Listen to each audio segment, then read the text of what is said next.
And then I will cue for the open. There we go. We're live, everybody. Hello. Welcome. It is a Wednesday, Horsepower Hump Day. Kenny and Crash are on fall break. They are hanging out in an undisclosed location. We'll let them talk about it when they come back in town. But it's Cole and I this week. Cody is not here. He's also on vacation, hitting up the Great Hills of Scotland. I think that's where Cody is this week. Yep. Link. I just made Took the chopper there. I just made that up on the fly. All right, let's kick it off. Cody, hit the open, will you? Live from the Lucas Oil Studios, it's Horsepower Hump Day. What? Because every NASCAR fan needs a push of the old bumper to get him over that hump. Stop. Oh, my God. Here's Kenny, Crash, Richie, and Cole. Let's get humping, boys.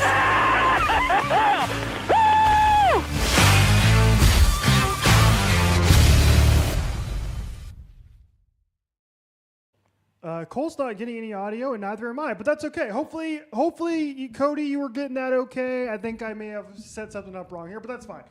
We'll digress. We'll continue on with the show either way. It's going to be a great show for you here on this Wednesday with Cole and myself. Talking about the fallout from Kansas, talking about the TV ratings continue to be the biggest story in NASCAR, and that's not good. We'll get to more on that. We'll hear from Dale Earnhardt Jr. and Denny Hamlin. Both of them weighed in on that conversation, so we'll get to that in a little bit. NASCAR has a new slogan, which may or may not be true. We have some conflicting reports on that, Cole, so we'll get to that. And then some F1 news, and we'll look ahead to the Roval. Plus, at the very end of the show, it is October. It is spooky season, so we'll get into spooky season to close out the show here on this Horsepower Hump Day here on the Speed Freaks YouTube and the Speed Freaks Facebook page. So, hopefully you're hearing us. I'm actually going to check and make sure that we are good to go on YouTube. Make sure. Hang on. Cole, talk while I figure this out. Yeah. So, about these ratings, huh? Yeah, we're good. Okay, we're good. All right, cool. We're good on it. Great space filler there, right? People are just coming in and joining us. So, all right. Yeah. About those ratings, let's talk about that. Actually, no. Before we do that, let's get caught up on Kansas because we did the big story from Kansas. We do have a little bit of an update to that because Denny Hamlin on his podcast this week, great show this week that Denny Hamlin had, Actions Detrimental. And they spent a lot of time talking about this, and Denny Hamlin spent a lot of time making excuses for himself because both you and I on Sunday, both of us looked at Denny Hamlin's actions and were like, "What are you doing, dude? How selfish can you be?" So before we get to Denny Hamlin, and quickly, has your mind changed at all since Sunday? Do you still think Denny Hamlin messed up, to put it lightly? Yeah, I mean, there's always two sides to the story, and I think I'd be a hypocrite to not go with what I said after the fallout from Loudon, which was, we were very hot about Ty Gibbs and how he handled the situation. But at the end of the day, like my boy Herm Edwards used to say, you play to win the game. You race to win the trophy, to win the race. So I don't fault Hamlin for that. He had a very dominant car. You race to win, to get the checkered flag or whatever at the end of the day. So there is that going for him. But at the same time, you gave the win to Chase Elliott and HMS and Chevrolet. And when you can have a car and a teammate in Bubba Wallace make the round of 8 for the first time, and also just give Toyota the win as a manufacturer, it looks really, really bad, and it looks very selfish. And I also thought it looked pretty desperate, too. I didn't mention that on Sunday, but looking at Denny's post-race comments and all that, it just came across as very selfish and desperate. Yeah, that's what it did to me as well. It came across in real time as somebody who kind of lost his head a little bit and made the wrong decision in real time. Now, Denny was good about describing this on his show because he was like, listen, more or less, all y'all can talk about all the decisions you would have made in hindsight. Dale Jr. talked about this a little bit on his show too. But when you're in the car, you only have a second to make that decision. You only have a second to decide which line you're going to take going into the corner. You only have a second to decide when you're going to left, when you're not going to left. Denny did a great job of explaining, listen, when I'm in the car, you really can't see to the side of you, really. You have your window net there, but you're really relying on your spotter in the corner to explain where these guys are. So Denny did a great job of explaining, listen, he showed, I don't know if you saw this, Cole, but he showed his iPad and he showed the data.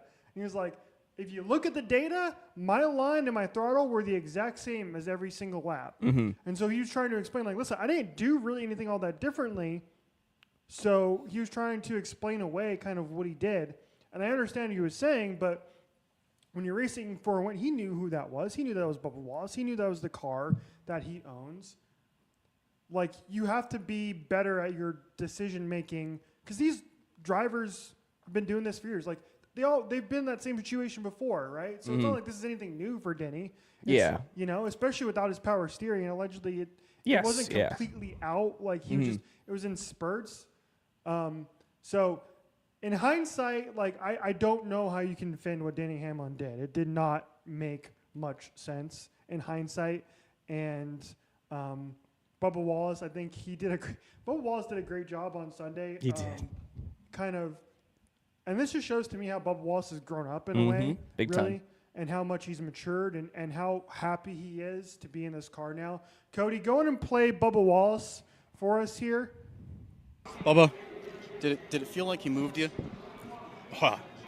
You guys seen it. It's unfortunate. You know, I was excited to race Denny for the win, and hell, we ended up fifth and gave the 9 a win. So that's what's frustrating the most, is that we couldn't get Toyota to victory lane. We've been working really hard to get our program back here at Kansas.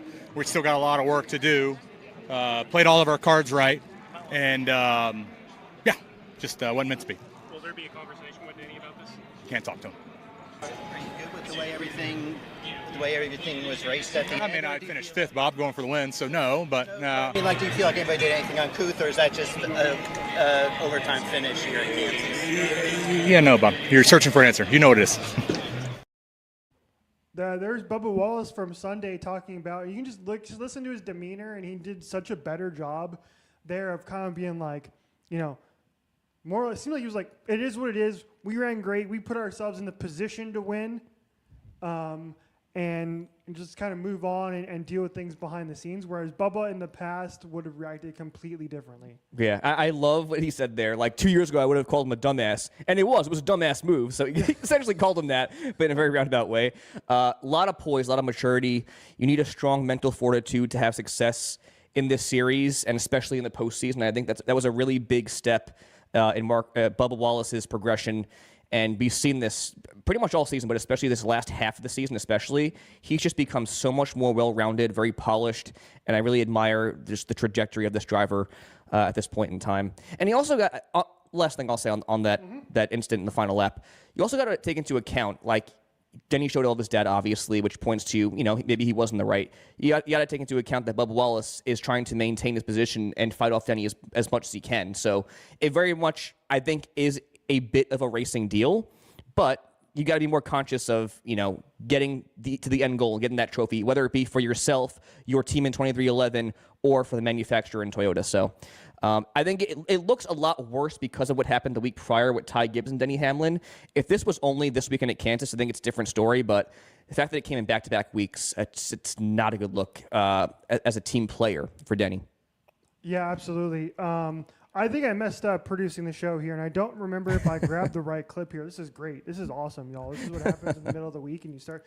It's at the end. We're coming to the end of a long season, and then you start to screw up and make mistakes. So I don't think I grabbed the right Denny Hamlin clip, unfortunately. But I will give you the play-by-play as to what Denny Hamlin said on his show, which is the dumbed-down version of it. Cole was. On Sundays, I'm the driver. I'm the driver of the 11. I am not an owner. Again, to me, kind of a cop-out. Well, that again goes to what I was saying. You play to win the game. So that's the mentality when you're on the driver's side. So I get that. But again, it's the team aspect that really takes me out of the whole scenario in Denny's case. Yeah, I was listening to I listened to Action Detrimental. I listened to the Dale Jr. Download this week, and both had great discussions on it. Kevin Harvick waiting on this too. And most of them were like, TJ Majors too, especially, was like, dude, listen, you got to know the situation better. You got to know. Kevin Harvick said the same thing. Like, he's like, this happened to me. Kevin Harvick was like, this happened to me when I was driving in the Xfinity Series. Then it was the Busch Series at the time. It's like, I was driving for I was driving and owning cars at the same time, and he ended up winning a race in Montreal in a somewhat similar circumstance, and then costing some of the RCR drivers, I think, at the time a win. And so like he understands, like, listen, in that situation, like you have to be a team player. You have to understand. And he cost Christopher Bell was up there too, and he could have won the dang race. Instead, it goes to Chevy. Chase Briscoe. You just can't. You can't do that, man. You can't. It doesn't matter how much you want to win. You just can't do that. TJ Majors agree with that. And then, Dale Jr. had to play devil's advocate, which was like, listen, when you're in that situation, you have a chance to win. You got to at least try to go. Right. But he's just got to do it in a different way. So, a learning experience for Denny. For sure. He's a little bit too old to. A little bit too old to really change his mind, but yeah. So the fact, again, that was the biggest story of the week, and we're still talking about it today. And I feel like most people I've seen online are anti-Denny on this, especially after his podcast, where he tried his best to explain away what he did, but most of the people online are like, what is he doing? Like, we smell your BS. Yeah. We smell it all the time, every time you speak. So, yeah. Exactly. But I do like this in the sense that it's building up his villain resume more. Yeah. Because I feel like it kind of went away for a little bit there. Like it does every season. It has like its ups and downs, peaks and valleys. And I was, in that majority where it's like, oh, he's the villain, start the year off, and he winning these races, not making any waves. And it's like, okay. This is awesome. You'd love to see this. And now it's like, oh, screw that guy. He's taking out his teammates, taking out his own driver at 2311. So build that resume, man. I love it. So Denny, we'll see Denny again. We'll see if he's the lead story again coming up on the Roval. I have a feeling Joe Gibbs is going to be in quite good contention racing, because I think Christopher Bell, we'll tease the Roval conversation, but Christopher Bell is maybe the favorite. Good call. In that race for the Roval. But we'll get to that in a little bit. Speaking of Denny Hamlin, made more news this week is the other big story in NASCAR is the TV ratings continue to tank. I'm going to bring this up here. I don't have the number in front of me, so hang on just a second. I believe it was 1.3. Does that sound about right? Yeah, maybe a little bit higher. Hang on. 1.37. I'm going to lock it in. 1.37. You said 1.37. I say it was like 1.4. Damn. Okay, here we go. 1.490 for Kansas, which was down from 1.8 last year. So that's 400,000 down. Again, the big conversation is the TV ratings again. And both Denny Hamlin and Dale Earnhardt Jr. weighed in on this topic on both their shows this week, and both of them kind of offered differing perspectives on the situation. So you're going to hear from Denny Hamlin, you're going to hear from Dale Jr., and then we're going to react to both of them and see whose side of the coin we're on. Cody, let's start with Denny Hamlin. Hopefully this is the right clip. For the love of good, please tell me I did this right. Go ahead. If they're wanting an apology, they can turn off now. On Sunday, I am the driver. People expect me to be the guy with a 2311 shirt on when I'm in the 11 car, and that's if they're wanting an apology. There we go. Yeah, I fucked up on that. Gotcha. Welcome to my world, everybody. Welcome to the Freak Nation. Okay, anyway, Denny Hamlin was explaining, like, he was on the side of saying essentially, why are we going up against the NFL? Why are we going up against the juggernaut? Why are we trying to do this? And when they're the juggernaut, he brought up the idea of possibly racing on Fridays as well. And so I think Denny Hamlin understands the kind of gravity of the situation. So that's Denny Hamlin. I'm going to see if I can bring the clip up here in a second. But Cody, go ahead and play the Dale Jr. one, because the Dale Jr. one was more interesting anyway. Here's Dale Jr. When we started the meetings at the beginning of the year, the mere mention of a 36-race full season points deal, that was really pretty taboo. It was understood kind of early on that we were not probably going to do that. We finally come to this final sort of gathering of the committee. They put basically the results from the very first poll that we took in February on the screen. In the first poll that we took, it was mostly everybody saying, yes, we need to change it. Yes, I would think a multiple race final round would be good. And then it was, a lot of people saying, I like what it is. And then very few people saying 36 race full season. I was one of the people that was saying, full season is best. That's the question. Has anybody's opinion swayed? And boy, was I surprised with what came next. There were some media members that I honestly never thought I'd hear say, hey, I didn't feel this way at the start of the year, but now I got to admit, 36 full season points is definitely the best way to do it. And I was like, holy As you see there, once again, Cole, I've been doing this for a decade. I am so used to producing shows and pulling clips, and this, I kid you not, this is the first time I've ever done this where every single clip is the completely wrong clip. But anyway, that's we can lead into that. That was definitely talking about the playoff committee, which is part of this entire conversation.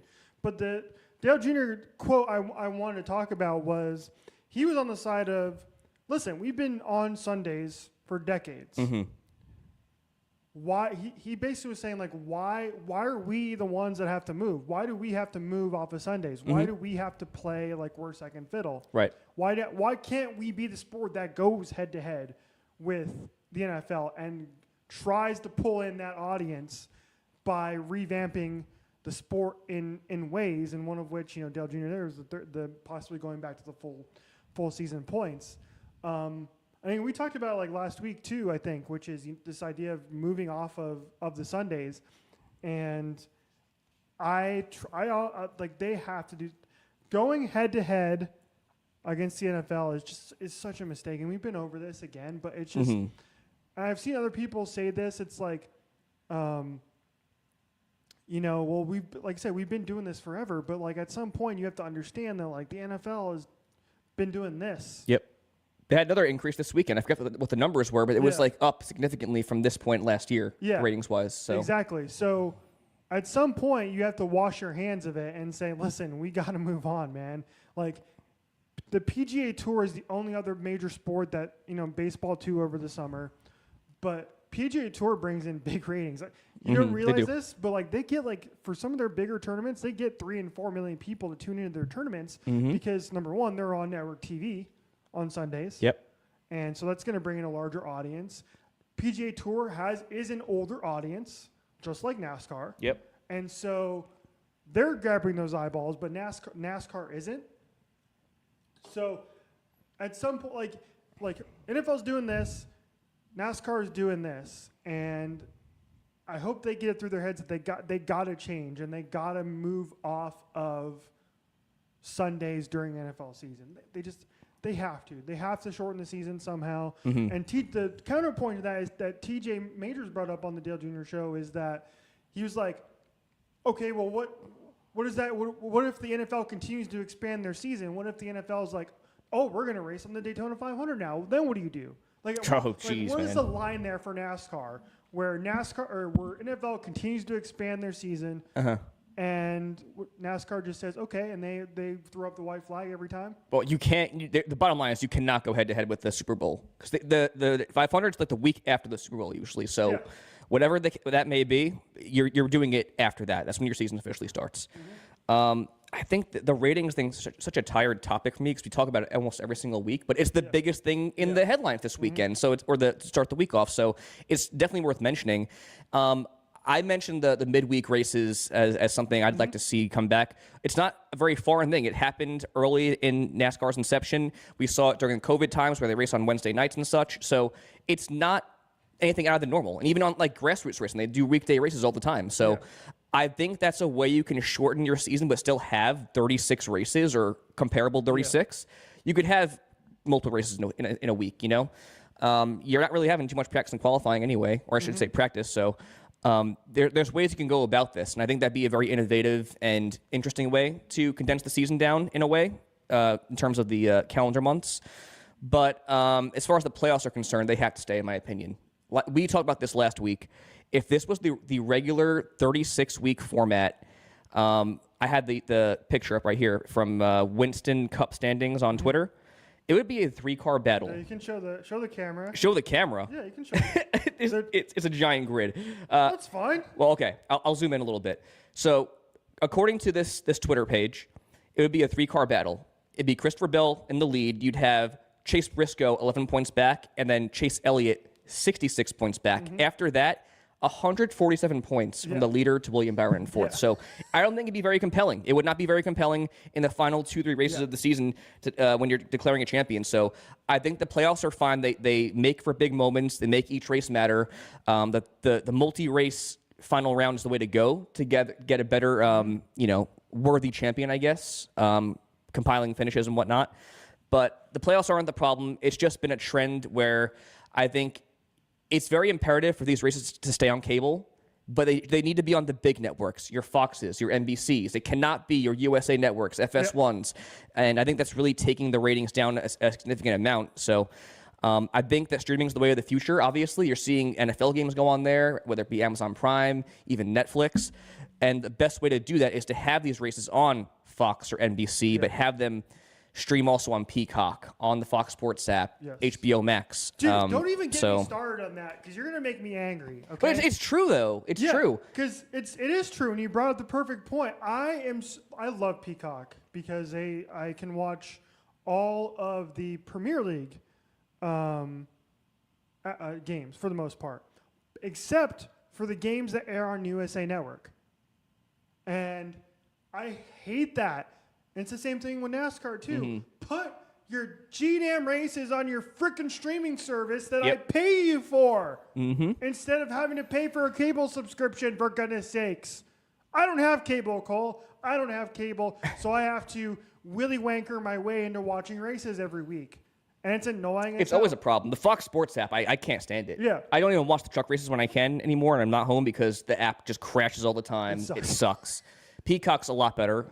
Yes. So, I mean, there's a way to do it. I'm just saying, you got to be on these big networks and eventually transition to streaming as you build up a younger audience, a younger demographic. So I think that's the problem here, but we'll see what this new Hell Yeah initiative maybe could do as far as bringing in some new eyes and promoting. That's a perfect transition. That's what we titled this episode is NASCAR wants bans saying Hell Yeah next season. It was reported that this is the kind of new slogan that NASCAR has been teased, or I guess teased, but has been pitched from their all of the marketing agencies that have been in contention to try and revamp the sport a little bit. There is some consternation, though, because there was one account who tweeted out that is not the final slogan that they're going to use. Yes. Actually, so it was Tim Clark, who's the senior VP and chief digital officer leading the operation for NASCAR's digital platform. He said in a tweet, there's no tagline finalized, no spots created, and no campaigns planned. So, I mean, there's visual evidence that there's something having to do with Hell Yeah, circulating in the NASCAR marketing world. Yes. So it can't be all false, but I guess that's maybe confirmation from somebody at NASCAR that it's not a real thing. I don't really know. Kenny Wallace has weighed in. Taylor Kitchens went in detail on it. So there's a few things you can kind of go with this. Yeah, let's get into this. Taylor Kitchen tweeted this out because apparently she was at the Racing America Racers Forum where industry members got a first look at the direction of NASCAR's 2076 marketing campaign. She says, we previewed a new spot and saw a few slides outlining the campaign's potential messaging. Including a picture that Kenny Wallace shared where it is a picture of Worldwide Technology Raceway. Shout out. And their massive explosions saying, we make people feel the hell yeah. Hell yeah, brother. Why they didn't say we make people feel the Dale yeah, I don't know. That's exactly. It's right there. It would have been genius. But she put out a bunch of bullet points and from this, and so we'll kind of go through this real quick and give our quick reactions. Key points / purpose, according to Taylor. Goal is to restore cultural relevance of NASCAR. Think back to the days of Jeff Gordon hosting SNL. Hell yeah was a core tagline outlined in the presentation. Driver-focused content is key. Think San Diego announcement or host of our GTI-style pieces, which was all those were great, by the way. The San Diego announcement was awesome. Yeah. Oh yeah. And the host of our GTA was awesome as well. But this is such a good thing, which is like back then, 2001, 2002, 2003, the fact that you had Jeff Gordon on Saturday Night Live just seems like I don't know how the best way to put it, but it seems like a fever dream almost. A fever dream, exactly. Yeah, it's like, what? You can NASCAR was big enough to be on Saturday Night Live and be in the pop culture, which it is not anymore. That's wild. You wouldn't want Chase Elliott hosting SNL? Okay. Or William Byron, maybe? Can you imagine? No, I cannot. I mean, the closest thing is like that I can recall. It's IndyCar, but it makes David Letterman, obviously, part owner of Ray Hall Letterman Lanigan Racing for the longest time now. But he used to have IndyCar drivers on his show all the time because he's in the sport, and he used to have IndyCar drivers come out and do like top 10 lists all the time. And used to that's cool. I didn't know that. NASCAR drivers too would come on and do the top 10 lists. I think I've seen Dale Jr. do that one time. Yeah. So there's that. The campaign will showcase NASCAR's bold, unapologetic attitude. Act in a NASCAR way. I have no idea what that means. Not water down the brand. Bold and as fun as the sport. Playfully show up in unique ways. Keep culture on its toes. Bring race day energy off the track and make people feel the hell yeah. Every single one of those, you could tell came up from a marketing agency, and they were just stealing millions of dollars from NASCAR because none of that makes any sense to me. It's very textbook. It's textbook. It's all corporate. Yeah, exact corporate. Perfect description it's all for that. Corporate speak. And so for a sport that is like, hey, we want to go back to our roots, here's all the corporate talking points. Hell yeah, man. Hell yeah. And I think also, again, nothing's finalized, but the hell yeah slogan, it's very generic. It's very like, I mean, don't get me wrong. Like when I think of NASCAR and certain slogans and sayings and things, I always think, oh, hell yeah, brother. You think Dale, yeah, raise hell, praise Dale. So it's like, it's definitely a part of the culture. Yeah. It's just very like stereotypical. Is that maybe the right word I'm using for that? Yeah. Like it fits, but it's also very basic. So it is. It's fine, but like you got to go bigger than that. I think the way to go is marketing your drivers. Market your drivers. Yes. Market the biggest moments. Market the tracks. You got to get some personality out there. It's like we say, they did a great job with IndyCar in their marketing for Fox. Mm-hmm. I want to show people why Kyle Larson's the GOAT in NASCAR. I want to show people why Chase Elliott's the most popular driver, because I don't even really know. So there's ways to market the sport rather than going hell yeah. Yeah, that's the key thing. Last week we were kind of talking about comparing NASCAR to Formula One, and that's the biggest thing that Formula One does so well is Formula One has become a part of the pop culture now, to where you can walk into a store and I mention this all the time, but it's true. Like you walk into a store and you can buy Formula One branded chapstick, or you can go and see and buy Formula One Legos that are flying off the shelves. But the branding is just so much better in Formula One than it is NASCAR. It's become a pop culture brand. It is, you can walk into a Hollister. You can walk into these kind of, at least when I was younger, when I was a teenager, Hollister was the shit. Every dude my age was wearing Hollister, or there's some other brands that are similar to that. I can't remember off the top of my head. But anyway, you can walk into these stores like that and buy Red Bull Racing, buy McLaren merch, and you can't do that for NASCAR. I think they've definitely gotten better with that. You're seeing more NASCAR merch at stores like, I think American Eagle has it. Hollister might be one as well.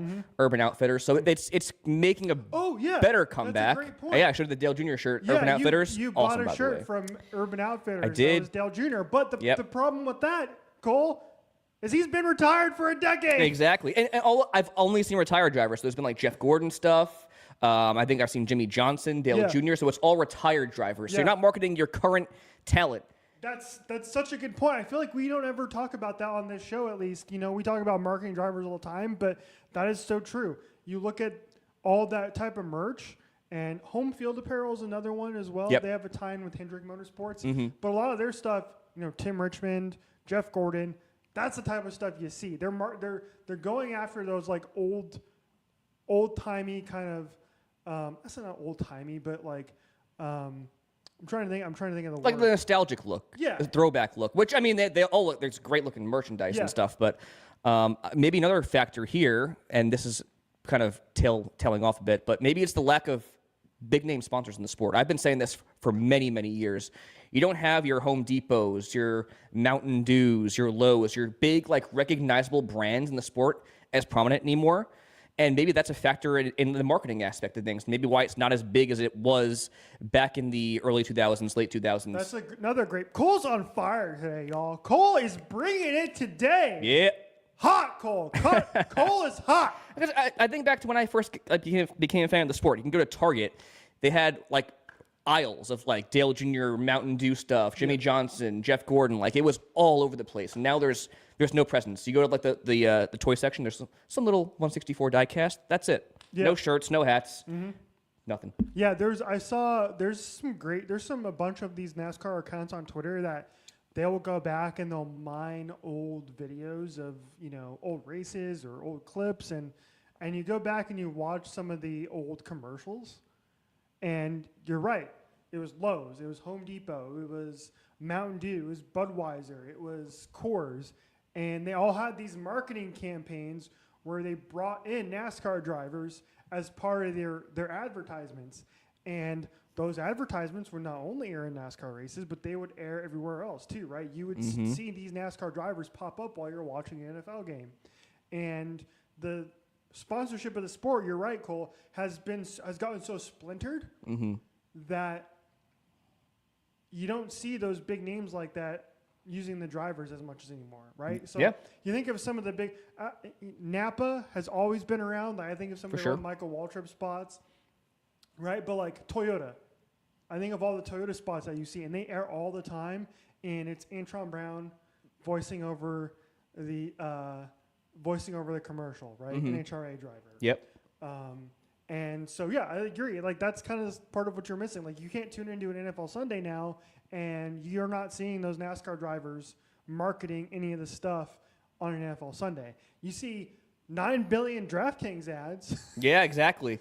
Another untapped market for NASCAR. That's why we've been doing the money stop with NASCAR betting. I mean, I know you're not a big fan of it, but it's a big part of sports and sports culture right now, and that's part of why the NFL's keeps growing its trajectory is because sports betting's at its peak, and it keeps growing as well, and NASCAR is a very untapped market. And if they were able to lean into that, maybe with the money stop, it would do wonders for increasing new viewers in the sport. Yeah. NASCAR, if you're listening, hit us up and we can help fix you. Yes, sir. we can help fix you. I want to go to a poll that we put out on Twitter earlier, Cole. Let's go to that. Yeah. And this will transition us into our next little bit of the show here, which is talking about the Roval coming up. It is an elimination race. We are now halfway through the NASCAR Cup Series playoffs as we get ready to finish up the round of 12 and head into the round of 8. So let me read the poll here that Cole so graciously put out on our Speed Freaks Twitter account earlier today, so you can go vote. Shane Van Gisbergen opens as the heavy favorite for the Roval. He's minus 110. Christopher Bell is plus 800. That's insane. Isn't that insane? Like you don't ever see a Cup Series winner be below even payout. Yeah, and that's it's incomprehensible to me, honestly. It's crazy. But the last time we said this was earlier this year in one of the road course races where he was such a heavy favorite. Yep. And we thought it was a little crazy. He went out and just butchered everybody. Exactly. So that's why I will never doubt SVG anymore. Yeah. I do not care what the optics are like going into this track. You just don't bet against him at a road course. So the question Cole posed was, are you going with the sleeper SVG? Why did you call him the sleeper? Because he's not in the playoffs. Ah. I should have said the spoiler. The spoiler. Spoiler SVG. The spoiler would but have still, worked. yeah. Or the field. 50-50 split right now. 50% SVG, 50% the field. I voted the field for this. Now, this is. Oh, hey, look at that! Cody pulled it up. There it is. Nice job. And Cody. he voted look SVG. Look at the producer Cody has become. I can't do anything right today. Cole and Cody coming through in the clutch. But yeah, that's the vote right now.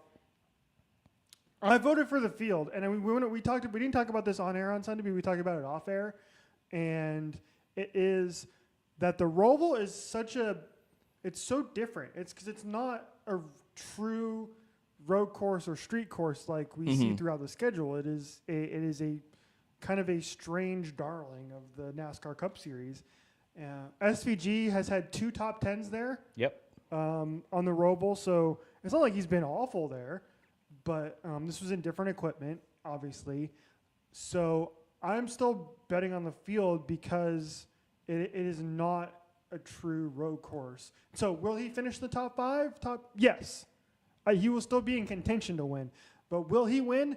No. And part of the reason I think Shane respects the playoff field, and I think that plays into it a little bit too. Whereas like he's not going to be one. Yes, he wants to win the race just like everybody else, but I think he understands that he's not going to be banging doors for the win. You know, he's not going to be Denny Hamlin and Bubba Wallace, right? Right. He respects these other guys too much to where he's not, he's not going to upset the apple cart. We use that term again. Everybody. Yes. On Sunday. So I'm taking the field and I'm taking Christopher Bell. I've been doing the NASCAR betting thing for too long to go against SVG on road courses. I said the same thing along with Steven on the money stop, going to like Sonoma and Watkins Glen because the majority of the field has a significant amount more starts than he does at those tracks. And what do you know? He went out there and dominated. Now, I agree with you in saying I don't think he's going to go out there and dominate this race from the get-go. However, you got to take into account in the Xfinity Series in his lone start, he got the pole there and finished third. Yeah. And he also finished top 10 in his only Cup start at the Roval. I think that to start off this race, he's still going to qualify up front, but he might do what he does best when he goes to these tracks, and he's going to adapt the first stage, the first handful of laps, ride behind a few drivers, maybe the faster appearing drivers in the field, find out their tendencies, what they're doing, and just methodically think of a way to outbreak them, outrace them in every single facet of imagination at this track, like he does every single time he go to a road course. So I think what sets him apart from the other drivers in his road course racing ability is his ability to adapt and just learn from what's in front of him, whether it be the racing surface itself or his competition. So that's why I'm going with SVG. I have to. And here's the thing, too, y'all, is I don't know if the Freak Nation knows this, but I am the world's biggest SVG fan. Yes, he is. I love me some SVG. All right. Who doesn't? Yeah, who doesn't? Kicking rugby balls in the stands after a win. I even bought my first Shane Van Gisbergen diecast last week. I bought his first win at Chicago in 2023 in color chrome. Oh, it's beautiful. I send you guys pictures of it. Yeah, it's great. I'm working on gathering some more. We were talking about before the show. I was like, are you just going to become an SVG collector? I'm like, yeah, probably.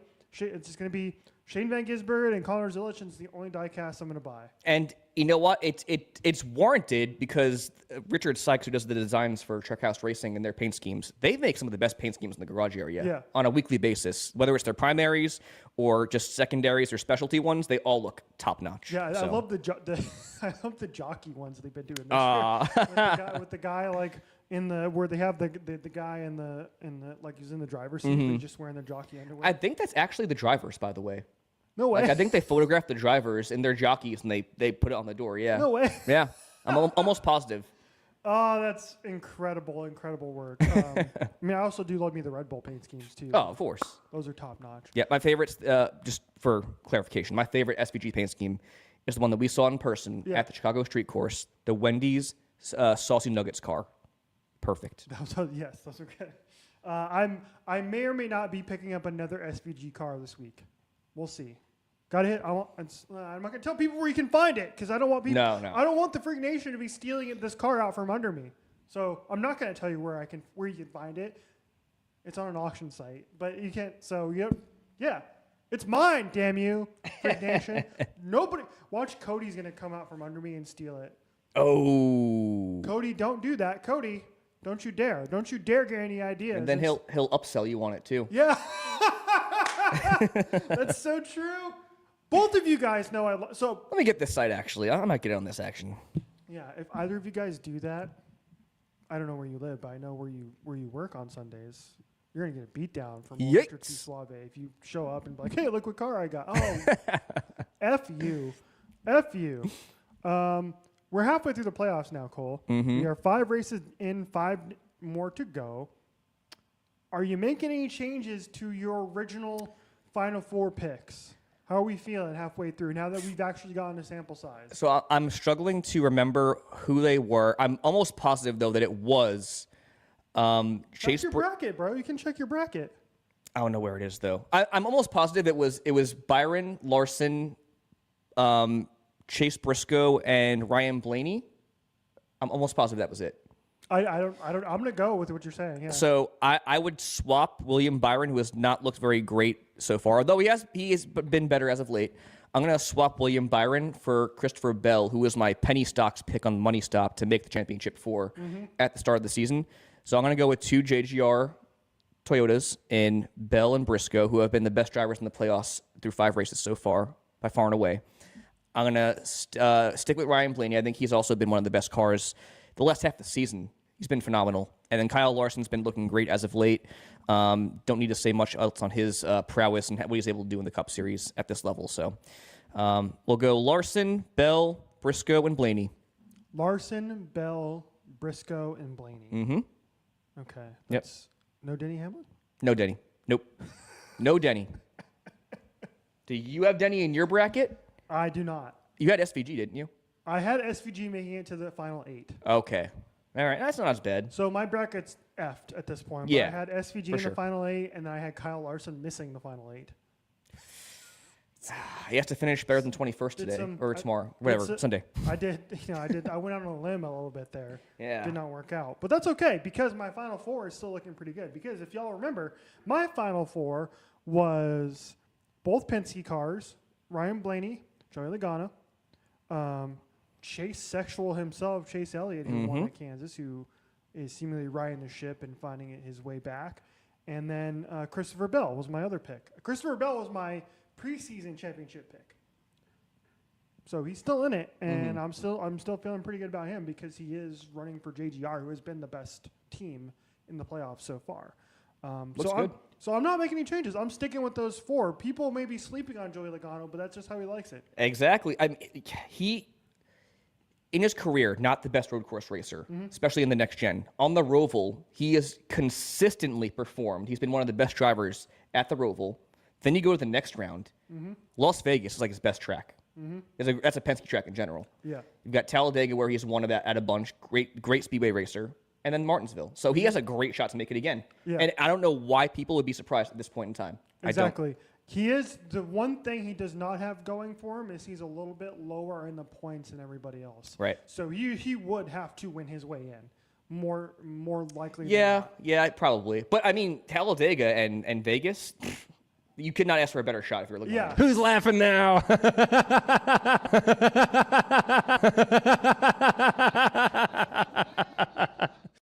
With Joey. We will be, Maybe next week when I'm at Vegas. Very exactly. possible. Do you remember last year at the Roval, shenanigans happened? Because originally Joey Logano was going to miss out on the final 8. And then we found out, I legit think it was like maybe an hour, 30 minutes before we went live on Speed Freaks on that Sunday night. Oh, wow. That Alex Bowman was disqualified and completely flipped our show on its head. I mean, that'll do it. Yeah. And Joey Logano got into the round of 8 because of Alex Bowman's disqualification, and he goes on to win Vegas, and then he wins the championship. So it just do not count Joey Logano out. You can't. Seemingly people are counting Joey Logano out. I think he's pretty close to the cut line. Is he 8th right now? I have the numbers here real quick on my outline for the money stop. He is plus 13 in 12th, which is the 12th seat. It's the final spot right now. 12 points to the good. So he needs to have a couple stages, good points day, finish top 10, which is very doable given his stats at this track. He's the only driver with 6 top 10s in 7 starts at the Roval. Yeah, so just finish. That's as long as he finishes, he'll probably be okay. I mean, I don't know, Ross Chastain only 13 points back. It's especially when you get to this time, they just have not looked very inspiring. And they've historically been great on road courses, Ross Chastain, the one team, but just not a lot of optimism from that camp. Right. Tyler Reddick will not be shocked because we know he's been really good on these road courses too. He's run several times. I don't know what his Roval stats look like. No, he's been one of the better drivers at the Roval, actually. Yeah. We have him in, I think he's one of our favorites this week, if I'm not mistaken. Yeah, he is. So tie for second most wins in the next gen with this current car. There's 3 at that. He finished second at the Roval, top 10 3 times, lowest finish at 12th. So he has a great floor there. Laps led in all 3 next-gen starts. So, I mean, he should run up front, finish up front. Yeah. I don't think he's in must-win territory as long as he has a good points day, because he's only like 20-something points out. But it's still a pretty steep. Yeah, he's 29 points out. 29, yeah. He's got to win. Tough. He's got to win. You're in. Same with Bubba. Bubba's got to win to get in as well. I just don't unless there's a massive. Unless Briscoe and Logano have really, really bad days. Which I don't see happening. All of those guys below the cut line, I think Bubba, Tyler, and Austin Cindric all have to win. Ross can take advantage of a bad day from Briscoe or Logano. But it would be like Ross has to, get his stage points, Yeah. And I mean, like, Reddick this year, he's got 4 top 10s and 5 road course starts. Best finish of third was twice. Mm-hmm. So it's very doable. And I think last week was a big step in the right direction for me because I was very anti-Reddick pretty much all season.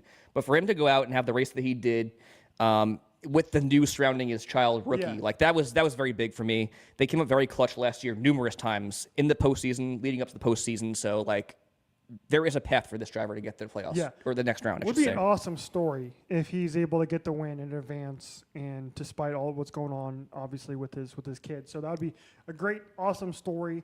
I can't wait for this race. The Roval is legit one of my favorite races on the calendar because it's so unique, and it is a cutoff race and has been every year. And there's always been incredible shenanigans. The one that I think everybody will remember, I think it's the first year. Right, where it was Jimmy Johnson. Oh God, yeah. Who was on that cut line, and it was him and Truex who crashed and allowed Kyle. It was Blaney. Blaney that got through and won that race. So man. The Roval has yet to top that kind of excitement. So there's been some great races here, man. Like even like thinking back to when Chase Elliott went head on into the wall and went up winning the race. Like there's been some awesome races here. Kyle Larson, does he get back in victory lane? He won this race last year. Yeah. I don't think he's gonna win this race. I think he'll have a good day though. They'll be trying to finish this thing off. Yeah. They're good on points. They don't want to have any catastrophes happen. Just keep it clean, finish the race, make the next round. Right. That's what's more important. But we'll see. Yep. All right. Yeah. Money Stop coming out on Friday. We'll have more on this race for you guys. So check them out. Check out Cole and his brother Steven here on the Speed Freaks YouTube channel. They'll have more insight into your betting information on who to put your money on for Sunday at the Roval. You picking Connor Zilisch in the Xfinity Series too? Oh, yeah. Absolutely. Don't even ask me that question. Come on, man. If you're not betting Connor Zilisch to win the Xfinity Series race, just don't even bet this weekend. Yeah, exactly. It's a great investment every single weekend because it's bound to pay off. Yeah. I would love to know the numbers. If you were to bet him to win every race this year, $10, how much you'd be up? Because you'd be well ahead. I guarantee it. At this point, probably you're right because he's won what, 9 of the 18 or the 25 races or whatever? Yeah. Yeah. Mm-hmm. Yeah, he's on another planet, we'll say, this season. There's one more thing I want to mention before we get out of here. Big in the NASCAR community this week. Glenn brought this up in our chat. Didn't get a chance to mention it on Sunday, but Lewis Hamilton had suffered a tough loss for his family this week as his longtime partner in crime, Roscoe Hamilton, passed away this week. I love Roscoe. Roscoe was always at the track with Lewis. And yeah, it's unfortunate that he lost his best friend this week. So very sad. Hopefully, win it for Roscoe this weekend, Lewis. Come on, Ferrari, please, Ferrari, put a good car on the track and let Lewis win, or at least freaking podium for goodness sake. # win for Roscoe. Win it for Roscoe. That would be awesome. One of my favorite things for the last year was when we got a chance to have Roscoe Hamilton meet Leo Leclerc, Charles Leclerc's dog, who's adorable, and that was like, that made that. There's Roscoe. Aww. And Lewis's message for him. No. Oh, shout out Lewis rocking the Mountain Dew cap. Yep. Nice. R.I.P. Roscoe. We're gonna miss you on the grid. So yeah, there's that. So we're not gonna end on a sad note. Don't worry. It is October 1st. Happy spooky season, everybody. That's right. Also, if you're a book nerd like me, I'm not really a book nerd, but I do want to shout this out. My best friend Corey got me to read the Empyrean series, Fourth Wing. very big in the female community, but also there are some men out there like myself who like these books too. It's Threshing Day today, so if you're a fan of the Empyrean series, happy Threshing Day to those who celebrate. Elaborate. Can you? Threshing is Fourth Wing takes place in a essentially it's like a mix between Game of Thrones and like Harry Potter. Okay. Takes place in this kind of kind of almost like Lord of the Rings esque kind of environment where there's magic and dragons, etc., etc. Okay. The book mostly takes place at a war college, and they're at war with all their people on their borders, etc., etc. And threshing is when the cadets at the college get to choose which dragon they are paired with. Oh, that's cool. And so it's called Threshing, and it's awesome. So nice. That takes place on October 1st in the Empyrean universe. So happy Threshing Day, everybody. All right. Happy Threshing Day. So it is spooky season. Cole's our residential spooky season person. He's got the Rockin' the Evil Dead shirt today. Shout out. Yeah.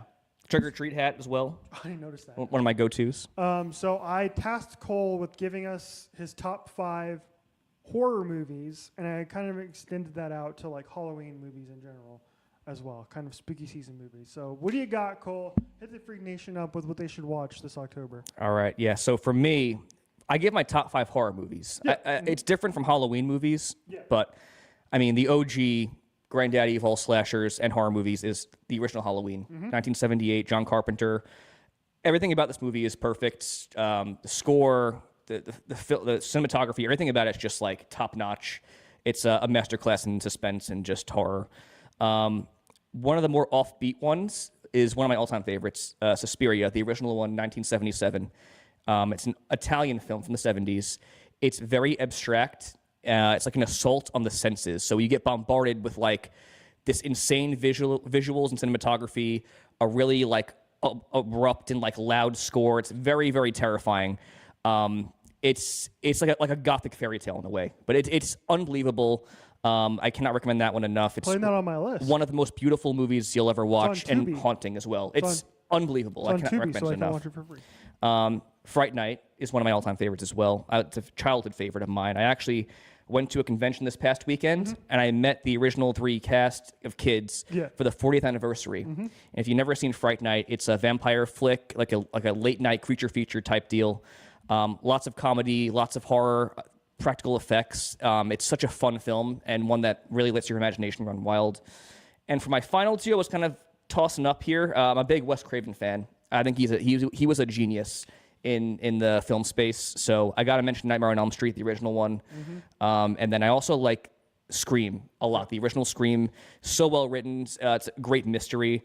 Awesome meta horror film. And to kind of go along with that, to deviate from Wes Craven, Cabin in the Woods. It's more recent, very meta. A lot of horror and comedy with that one. Richard Jenkins and Bradley Whitford, best tandem in horror comedy, I would say. So funny, so perfect. Really well written, smart and funny movie.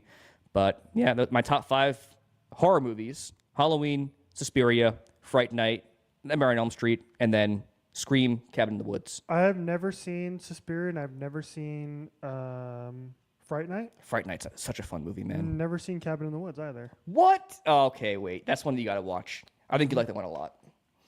So I'll put those all on my list to watch this October. Because as we know, I watch way too many movies. I'm at 150 plus already this year. Nice. And by the way, go in completely blind to Cabin in the Woods. Do not look at anything. Yeah. It's like the biggest mind F of all time. Yeah. The one I watched last year for the first time, which I loved, and this is despite the fact that the ending is like one of the most famous endings in. This is more of a science fiction movie than it is a pure horror movie, but it's still got that like body horror element to it. Invasion of the Body Snatchers. Okay, yeah. Watched that for the first time last year. I was like, damn, this movie is truly one of the great like sci-fi / horror. Yeah, movies absolutely. Of all time. The Donald Sutherland one? Yes. Okay, yeah. Correct. Yeah, that's a great film. It's so good. And like I said, the ending of that movie is one of the most well-known endings in the history of cinema. And and I was still like, I knew the ending, but I didn't know the context. But like, you still get to that end, and you're like, God damn, this is sick. It's as hell. creepy, yeah. But yeah, it's like all the practical effects that are done in that movie. It's so good. So I will watch that again this October. But you mentioned a couple of my favorites. I love Scream. I love Halloween. Those are probably like the two ones I watch every year. Halloween's a must. I mean, and then I actually watched for the first time. I went and watched a bunch of the Nightmare on Elm Street movies last year because I hadn't really seen them all. And God, those movies just get worse and worse. Yeah. So like 1, 3, and 8 are the best ones, and they're all directed by Wes Craven. Yeah. The first one's a classic, obviously. The third one's a lot of fun. Dream Warriors and New Nightmare. It's very meta as well, kind of like Scream and Cabin in the Woods, where it's like Freddy's stalking the actual actors from the movie. I don't know if you've seen that one yet or not, but that's a really fun one. Yeah. I like that one a lot, actually. But yeah, about 3 good ones in that series. There you go. There you go. Before we wrap up, go see One Battle After Another, y'all. Tonight. It's going down. I can't wait to hear what you have to say. I've seen it twice already. Oh, wow. I didn't know that. We'll go see it a third time at some point. Nice. One of the best movies I've seen in a long time. It's so good. Shout out Paul Thomas Anderson, one of the great working directors out there. So go see that movie, everybody. All right, that's our show. Cole and I will be back on Sunday as Kenny and Crash are still on vacation at an undisclosed location. So we will wrap up everything from the Roval, get you set for the next round of the playoffs. Hopefully there's some shenanigans that happened. And we'll find out if Cole's right about SVG taking it home. Don't bet against him. That's all I'm going to say. All right, everybody. We will talk to you on Sunday night. Thanks to everybody for tuning in this week. Until then, until next time, goodbye.